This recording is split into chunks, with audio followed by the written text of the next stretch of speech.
اللہ وبرکاتہ۔ الحمد لولیہ والصلاة والسلام علی نبی وآلہ وصحبہ وبارک وسلم۔ قال اللہ تعالی وتبارک فی شان حبیبہ مخبرا وآمرا ان اللہ وملائکتہ یصلون علی النبی یا ایھا الذین آمنوا صلوا علیہ وسلموا تسلیما۔ اللہم صلی علی سیدنا و مولانا محمد معدن الجود والکرم صلاۃ و سلاما علیک یا سیدی یا رسول اللہ وعلی آلک و اصحابک یا حبیب اللہ۔ حمد و تعریف و توصیف اللہ جل مجدہ الکریم کی ذات بابرکات کے لیے جو خالق کائنات بھی ہے اور مالک شش جہات بھی۔ اللہ جل وعلا کی حمد و ثنا کے بعد رسول رحمت شفیع معظم نبی محتشم حضور ختم المرتبت صلی اللہ علیہ وآلہ وسلم کے حضور ناز میں اپنی عقیدتوں، ارادتوں اور محبتوں کا خراج پیش کرنے کے بعد واجب الاحترام عالی وقار مہمانان محتشم حضرات سامعین، السلام علیکم ورحمۃ اللہ وبرکاتہ۔ مجھ سے قبل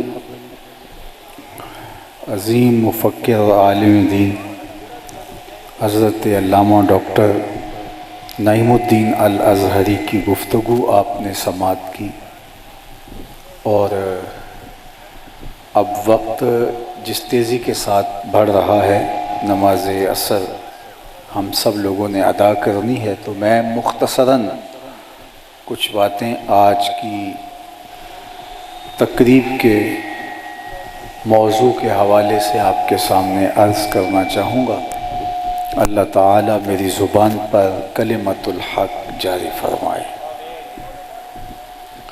جس شوق و ولولے کے ساتھ، جس محبت کے ساتھ یہ پنڈال سجایا گیا اور آپ دور و نزدیک سے چل کر تشریف فرما ہوئے، اس کی جزا اللہ آپ کو، اس سوسائٹی کے جملہ منتظمین کو اور ہمارے میزبان محترم رانا برادران کو نصیب فرمائے، اور ان کی اس کاوش کو اپنی بارگاہ میں قبول فرمائے۔ محرم الحرام کے ایام ہیں، اور یہ مہینہ ہمیں شہدائے کربلا کی یاد دلاتا ہے کہ انہوں نے اسلام کے لیے، دین کی بقا کے لیے، اسلام کے گرتے ہوئے جھنڈے کو اٹھانے کے لیے جس طرح سے قربانیاں پیش کی ہیں، اور جس طرح سے عظیمت کی انوکھی داستاں رقم کی ہے، وہ تاریخ کا ایک ایسا روشن باب ہے کہ کائنات میں اس کی کوئی دوسری مثال نہیں ملتی۔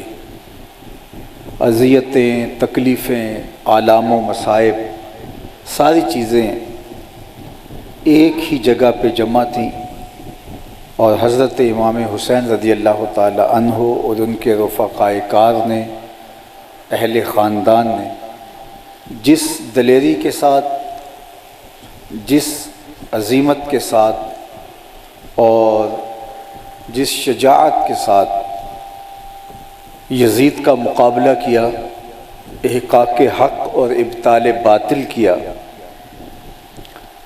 آپ کو زمانے میں اس کی دوسری مثال کیا، اس مثال کے گھر تک پہنچتی ہوئی چیزیں بھی نہیں ملیں گی۔ تمام تر قوتوں کے باوجود یزید نے زور لگایا کہ امام حسین رضی اللہ تعالیٰ عنہ میرے ہاتھ پہ بیعت کر لیں، لیکن وہ استقامت کا کوہ گراں، انہوں نے کہا یہ کبھی نہیں ہو سکتا، بلکہ آپ نے جو تاریخ ساز جملہ ارشاد فرمایا وہ یہ تھا کہ مثلی لا یبایع مثلہ، میرے جیسا یزید جیسے شخص کی بیعت کیسے کر سکتا ہے؟ تو گویا وہ ایک لاحہ عمل تھا قیامت تک آنے والے لوگوں کے لیے کہ وقت کے یزید کے ہاتھ میں تم کبھی ہاتھ نہیں دو گے اور جبر سے کبھی مفاہمت نہیں کرو گے، ظلم کے ساتھ تمہاری کبھی مفاہمت نہیں ہوگی، چاہے اس کی قیمت کوئی بھی آپ کو پیش کرنی پڑے، جو قیمت احقاق حق کے لیے اور ابطال باطل کے لیے اور اسلام کے گرتے ہوئے پرچم کو بچانے کے لیے حضرت امام حسین رضی اللہ تعالی عنہ نے دی ہے، یہ قیمت ذرا دیکھیے کہ سب کچھ قربان کر دیا، بھائی، بھتیجے، بھانجے، اعیان و انصار اور خاندان کے دیگر افراد، حتیٰ کہ اپنی جان بھی اللہ کے دین کی سربلندی کے لیے پیش کر دی۔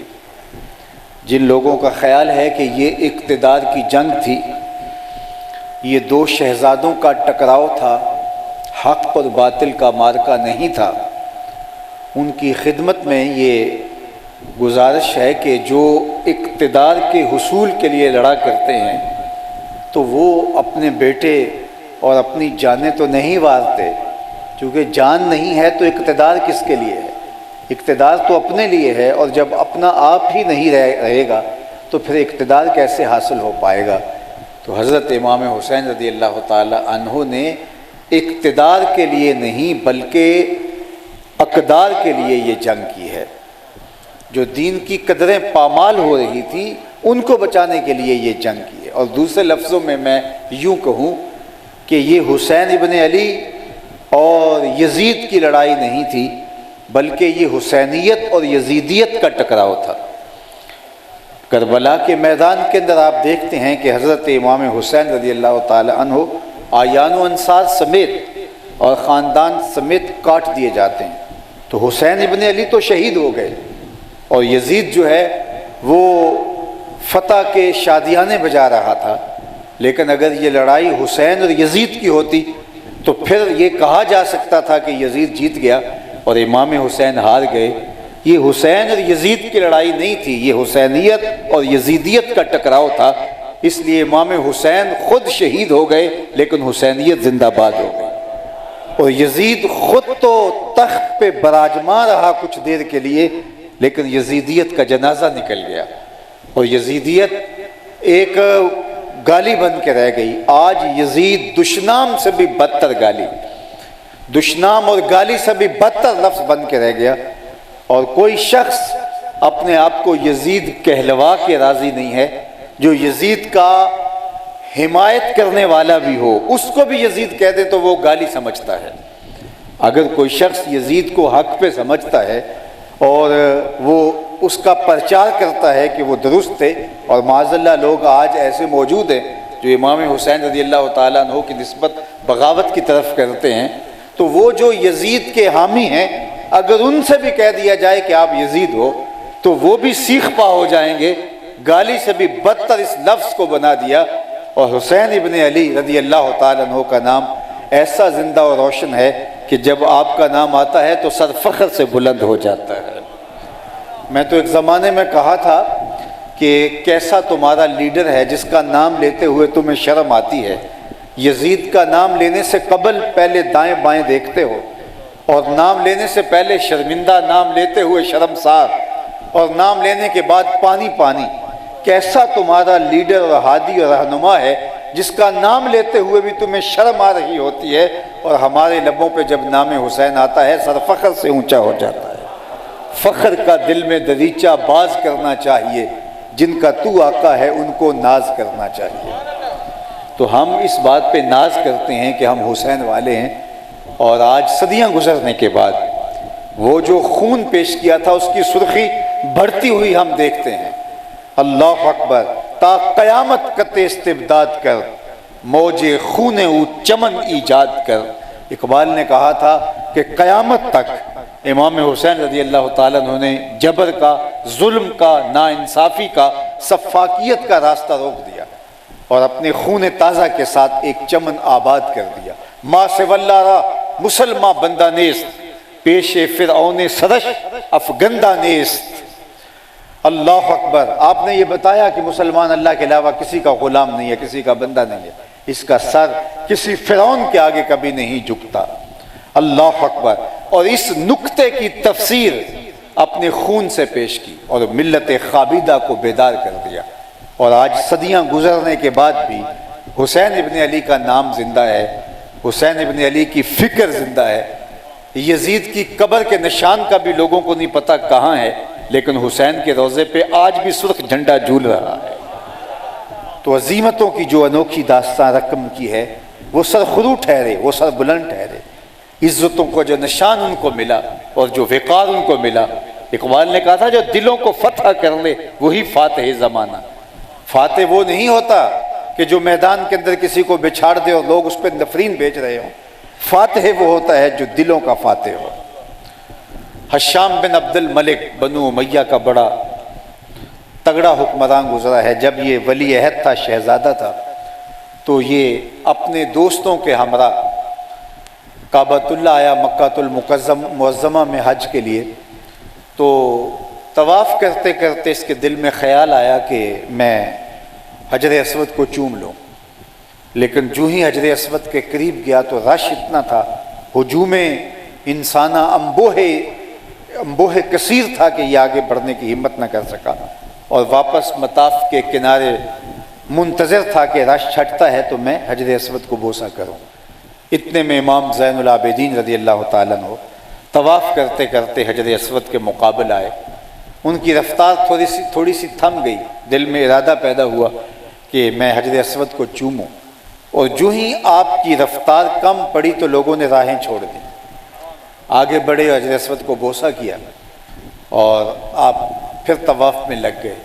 حشام کو بڑا غصہ آیا اور اس کو بڑی خفت ہوئی اپنے دوستوں کے سامنے کہ ولی عہد ہو کے، عبد الملک کا شہزادہ ہو کے کسی نے پوچھا نہیں ہے اور یہاں ان کے لیے راستہ چھوڑ دیا۔ تو اپنی خفت کو مٹانے کے لیے اپنے پاس کھڑے درباری شاعر فرزدق سے کہنے لگا کہ یہ کون ہے جس طرح یہ جانتا نہ ہو۔ تو اس کا مقصد تو یہ تھا کہ فرزدق کوئی مذمتی کلمات کہے اور مجھے خوش کر دے، جس طرح درباری شاعروں کا طریقہ ہوتا ہے، لیکن اس کی غیرت عشق اور محبت اہل بیت نے یہ گوارا نہ کیا۔ جب اس نے فرزدق سے پوچھا کہ یہ کون ہے، تو فرزدق نے کہا کہ اے حشام، تو نہیں جانتا یہ کون ہے؟ اس کو تو بطحا کے سنگ ریزے بھی جانتے ہیں۔ تیرا یہ کہنا کہ یہ کون ہے، تیرا تجاہل عارفانہ اس نکرہ کو، اس معرفہ کو نکرہ نہیں بنا دے گا۔ یہ کل بھی معروف تھا، آج بھی معروف ہے۔ یہ فاطمہ کا فرزند ہے، یہ علی کا بیٹا ہے، یہ محمد عربی کا نواسہ ہے۔ اس کو زمین والے بھی جانتے ہیں، آسمان والے بھی جانتے ہیں۔ اور وہاں کھڑے کھڑے امام زین العابدین کی شان کے اندر ایک طویل قصیدہ لکھ دیا، جسے قصیدہ میمیہ کے نام سے دنیا جانتی ہے۔ تو اس سے بڑا غصہ آیا، امام زین العابدین کو قید کروا دیا۔ تو حضرت اس کو فرزدق کو قید کروا دیا۔ تو امام زین العابدین کو پتہ چلا، تو آپ نے اشرفیوں کی تھیلیاں بھیجیں، تو اس نے شکریہ کے ساتھ قبول کی اور پھر دوبارہ خادم کے ہاتھ میں دیتے ہوئے کہا کہ حضرت امام کو میرا سلام کہہ دینا اور عرض گزار ہونا کہ میں نے یہ خدمت جو کی ہے یہ اشرفیوں کے لالچ میں نہیں، یہ آپ کے نانا کی شفاعت کے لیے کی ہے۔ جو دلوں کو فتح کر لے وہی فاتح زمانہ۔ آج صدیاں گزرنے کے بعد میرے لبوں پر حضرت امام حسین رضی اللہ تعالیٰ عنہ کا قصیدہ آتا ہے تو آپ گوش بر آواز ہو جاتے ہیں، سانسیں بھی رکنے لگتی ہیں، تھمنے لگتی ہیں کہ کوئی لفظ ضائع نہ ہو جائے۔ کیوں؟ اس لیے کہ ذکر نواسہ رسول کا ہو رہا ہے، اور یزید پر آج بھی لعنتیں برس رہی ہیں۔ پوری دنیا کے اندر جن لوگوں کو گھومنے کا موقع ملا ہے ان سے پوچھئے، دنیا کے کچھ گوشے میں نے بھی دیکھے ہیں، دنیا کے کسی کونے پر مجھے کوئی شخص نہیں ملا جس نے کہا ہو کہ میں یزید کی اولاد سے ہوں۔ آج تک کوئی فرد نہیں ملا جس نے کہا ہو کہ میں شمر کی نسل سے ہوں۔ کسی نے مجھے آج تک نہیں کہا کہ میں خولی سے میرا شجرہ نسب جا کے ملتا ہے، لیکن کائنات کے جس کونے میں بھی گئے ہیں لوگوں نے سینے پہ ہاتھ رکھ کے کہا ہم حسینی سید ہوتے ہیں۔ تو پھر کون زندہ رہا اور کون مردہ آباد ہوا؟ حسین کل بھی زندہ تھا، حسین آج بھی زندہ ہے۔ سرخروئی سے کہتے جو دلوں کو فتح کر لے وہی فاتح زمانہ۔ یزید کل بھی مرد آباد، حسین آج بھی زندہ باد، اور یزید آج بھی مرد آباد اور حسین آج بھی زندہ باد اور کل بھی زندہ باد۔ یہ ہے حقیقی کامیابی، جو اپنے نظریے کے ساتھ جڑ کر کے حق و صداقت کا علم اٹھاتے ہیں، میرا اللہ انہیں پھر مرنے نہیں دیتا، انہیں حیات طیبہ عطا کر دیتا ہے، انہیں ستھری اور پاکیزہ زندگی عطا کر دیتا ہے۔ تو حضرت امام حسین رضی اللہ تعالیٰ عنہ اگر قربانی نہ دیتے، مجھے بتائیے کہ اس وقت تک ہمارے اندر موجود ہوتے؟ موت تو برحق ہے، شہادت کی موت نہ ہوتی تو تبھی موت کے ساتھ اس دنیا سے تو رخصت ہونا ہی ہونا تھا۔ لیکن یہ جو دلوں میں دھڑکن بن کے جی رہے ہیں، یہ جو ہے وہ سانسوں کی آواز بھی حسین حسین پکار رہی ہے، ہماری یادداشتوں میں جو ہے وہ ان کی یادیں تازہ ہیں، اور ان کا نام آتے ہی روحوں میں ارتعاش پیدا ہو جاتا ہے۔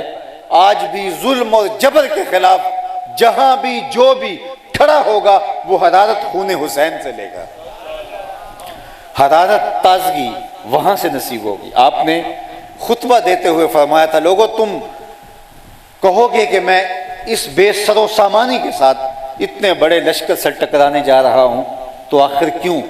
تو فرمایا وَلَكُمْ فِي أُسْوَةٌ، میں تمہیں بتانا چاہتا ہوں کہ میں یہ اقدام کیوں اٹھا رہا ہوں، یہ کام کیوں کرنے جا رہا ہوں۔ فرمایا اس لیے کہ قیامت تک آنے والے لوگوں کے لیے میری زندگی نمونہ تو ہو، ظلم اور جبر اور جور اور زیادتی کے خلاف جو کھڑا ہو اس کے سامنے اسوہ شبیری موجود ہو۔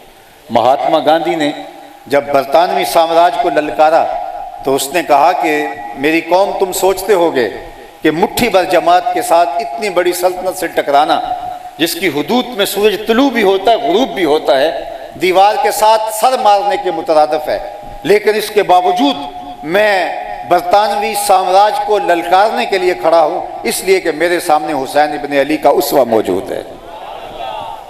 تو دنیا کے اندر حریت کی کوئی بھی تحریک اٹھے گی، کسی بھی گوشے میں، کسی بھی دھرم میں، وہ حرارت خون حسین سے لیں گے۔ سرخ رو عشق غیور از خون ہو، شوخی این مصرع از مضمون ہو۔ عشق غیور کے چہرے کے اوپر جو آپ کو سرخیاں دکھائی دیتی ہیں، عشق غیور کے چہرے کے اوپر جو آپ کو لالیاں نظر آتی ہیں، یہ حسین ابن علی کے خون کا صدقہ ہے۔ اور اگر وہ خون پیش نہ کرتے تو آج ظلم اور جبر کے خلاف کوئی کھڑا نہ ہوتا، کہ جب رخصت کا راستہ امام حسین نے بھی لے لیا تھا، نواسہ رسول میں حضور کی آغوش میں پلنے والا حسین، حضور کے کندھوں پہ کھیلنے والا حسین، حضور کا لعاب چوسنے والا حسین، مسجد نبوی کے اندر جن کے گھر کا دروازہ کھلتا تھا، وہ حسین بھی جب رخصت کا راستہ لے لیتا ہے تو ہم خواہ مشقت میں کیوں پڑے؟ لیکن آج ہم سوچتے ہیں کہ ہمارے بیٹے علی اکبر سے زیادہ قیمتی تو نہیں ہیں، ہمارے بیٹے علی اصغر جیسے تو نہیں ہیں، تو جب انہوں نے بیٹے لٹا دیے، ہمارا خون حسین ابن علی کے خون جیسا تو نہیں ہے، جب اس دین کے لیے عظیمت کا راستہ اختیار کر کے انہوں نے بھی قربانی دے دی، تو ہماری حیثیت اور اوقات کیا ہے اور ہم کیا بیچتے ہیں؟ اس لیے جان، یہ زندگی، یہ سانسیں، سب کچھ قربان، اور پھر کوئی جان دیتے ہوئے خوف باقی نہیں رہتا۔ تو جو بے خوف کر دیا، باطل کا، ظلم کا، جبر کا، یزیدیت کا ڈر سینے سے نکال دیا، یہ امام حسین کا کام تھا، اور انہوں نے وہ کام کر دکھایا۔ یزید ایک گالی بن کے رہ گیا، بلکہ دشنام سے بھی بدتر اس کا نام ہو گیا، اور حسین ابن علی عدل کا استعارہ، جرأت کا استعارہ، شجاعت کا استعارہ بن گیا، اور ان کا نام جو ہے وہ مردہ دلوں کے اندر بھی حرارت کی زندگی دوڑا دیتا ہے اور ان کو توانائی بخشتا ہے۔ تو حضرت امام حسین رضی اللہ تعالی عنہ کا اسوہ ہماری زندگی کے اندر جو ہے وہ ایک ایسی روح پھونک دیتا ہے کہ ہم ہر جور و ظلم اور جبر اور استبداد کے خلاف پوری قوت کے ساتھ کھڑے ہو جاتے ہیں۔ تو آئیے میں اور آپ حضرت امام حسین رضی اللہ تعالی عنہ کے اسوہ نور کو اپنی روحوں میں جذب کریں، اپنے باطن کو ان کے اسوہ کے نور سے منور کریں، اور ہر ظلم، ہر جبر، ہر جور کے خلاف پوری قوت کے ساتھ کھڑے ہونے کی اپنے اندر ہمت اور استعداد پیدا کریں۔ یہی پیغام ہے حضرت امام حسین رضی اللہ تعالی عنہ کی شہادت کا اور ان کی اس عظیم قربانی کا۔ اللہ تعالیٰ جل شانہ کی بارگاہ میں دعا ہے کہ اللہ ہم سب کو اسوہ شبیری پہ عمل کی توفیق عطا فرمائے۔ جس طرح کہ رانا صاحب نے اعلان کیا کہ یہاں المصطفیٰ اسلامک سینٹر بننے جا رہا ہے، تو جگہ بھی وقف ہو گئی اور اس کے لیے نقشہ بھی تیار ہو کے جو ہے وہ آ گیا ہے، تو اب اس کی تعمیر میں آپ میں ہر شخص نے اپنی ہمت کے مطابق شامل ہونا ہے۔ اللہ اس کا بہتر اجر صلہ آپ کو عطا فرمائے۔ وآخر دعوانا ان الحمدللہ رب العالمین والصلاة والسلام علی اشرف الانبیاء والمرسلین۔ اللہ اٹھے ہوئے ہاتھ کبھی بھی خالی نہ موڑنا، پھیلی ہوئی جھولیاں رحمتوں سے بھر دینا، وقت کی بہاریں نصیب ہوں، مقدر کی خزائیں رخصت فرما دینا، جئیں تو تیرے لیے، مریں تو تیرے دین کے لیے، اور زندگی کی آخری ہچکی تک تیرے رسول کے وفادار رہیں۔ وصلی اللہ تعالی علی النبی الامین وآلہ وصحبہ اجمعین۔